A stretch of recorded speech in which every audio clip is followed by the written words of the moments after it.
টলিউডের সুন্দরী গ্ল্যামারাস মিষ্টি নায়িকা অদিতি চ্যাটার্জি। ত্বকে বয়সের ছাবই নেই। সৌন্দর্যের সিক্রেটটা কি? এখন বয়স কত? জাস্ট অবাক হয়ে যাবেন। কিভাবে ত্বক চর্চা করেন জানেন? অদিতিকে বড় পর্দায় কেন দেখা যায় না? মাঝখানে 25টা বছর কি করেছিলেন? কোথায় হারিয়ে গিয়েছিলেন? নায়িকার চরিত্রেও তো অভিনয় করতে পারতেন, কিন্তু পেলেন মায়ের চরিত্র। আক্ষেপ হয় না? তবে কি বড় পর্দায় অদিতি অন্যায়ের শিকার?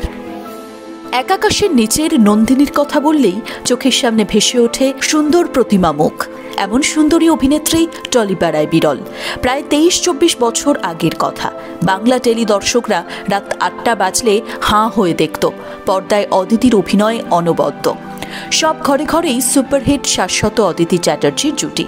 প্রসেনজিৎ ঋতুপর্ণার জুটির চেয়ে কম জনপ্রিয় ছিল না, এখনও দর্শক মনে রেখেছে। তাই তো অদিতি মানেই নন্দিনী। রবি ওঝার এই একটা চরিত্র রীতিমতো অদিতির জীবনের সিগনেচার চরিত্র হয়ে ওঠে। আর একটা কথা তো অনেকে ভুলেই গিয়েছেন, ঋতুপর্ণ ঘোষের দহন ছবিতেও কিন্তু অদিতি অভিনয় করেছেন। অদিতি যে চরিত্র করেন সেটার সঙ্গেই ভীষণ একাত্ম হয়ে পড়েন। তাই তার করা সমস্ত চরিত্র ভীষণ প্রিয়। কি আপনি একমত নন?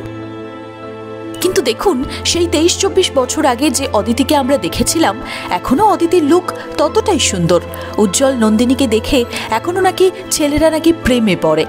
আসল সিক্রেটটা হলো অদিতি মেকআপ করে সুন্দর হওয়াটা একদম পছন্দ করেন না। ত্বক ভালো রাখতে মনে করেন বেশি করে জল খেতে হবে, সাথে থাকবে তাজা ফল আর ঠিকঠাক ডায়েট চার্ট। তেলে ভাজা ফাস্টফুড এসব কম খাওয়াই ভালো। এছাড়া অভিনেত্রী মনে করেন রোজ রাতে শোয়ার আগে ফেস ওয়াশ দিয়ে মুখ ধুয়ে ক্রিম লাগানো দরকার। উইকিপিডিয়া বলছে অদিতির বয়স এখন প্রায় 48। ভাবতে পারছেন? জনপ্রিয়তার মধ্য গগনে থেকেও হঠাৎ উধাও হয়ে গিয়েছিলেন। তারপর 25 বছর পর আবার বড় পর্দায় আসেন।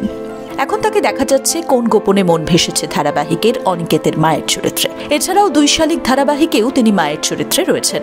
কিন্তু নায়িকা না হয়েও একের পর এক মায়ের চরিত্রে। খারাপ লাগে না? কেমন লাগে অদিতির? যদিও অভিনেত্রীর কথায় বলিউডেও মা ছেলে প্রায় একই বয়সী। আজ নয়, অনেকদিন ধরেই এই ধারা চলছে। অদিতির বরাবরই ছোট পর্দা প্রিয়, এখানেই ব্যস্ত থাকেন। এমনও হয়েছে তার জন্য ছবির কাজ ছেড়েছেন। বড় পর্দা থেকে যে ডাক পান না তা নয়, কিন্তু ছোট পর্দাকে মনে করেন তার ঘরবাড়ি। অদিতির ব্যক্তিগত জীবনেও কিন্তু সম্পর্ক ভেঙেছে। তবে তিনি ইন্ডাস্ট্রির কেউ নন, তার নামও অদিতি কোনোদিন নেননি। তবে জীবনে কথা বলে সমস্যা যে মিটিয়ে নেওয়া দরকার তার গুরুত্ব বোঝেন অদিতি। সম্পর্কে সবার আগে বিশ্বস্ততা, ভরসা খোঁজেন। তাই হয়তো অদিতি বিয়ের পর দীর্ঘদিন অভিনয় থেকে দূরে ছিলেন। সংসার করবেন বলে সংসারকে সময় দিতে চেয়েছিলেন।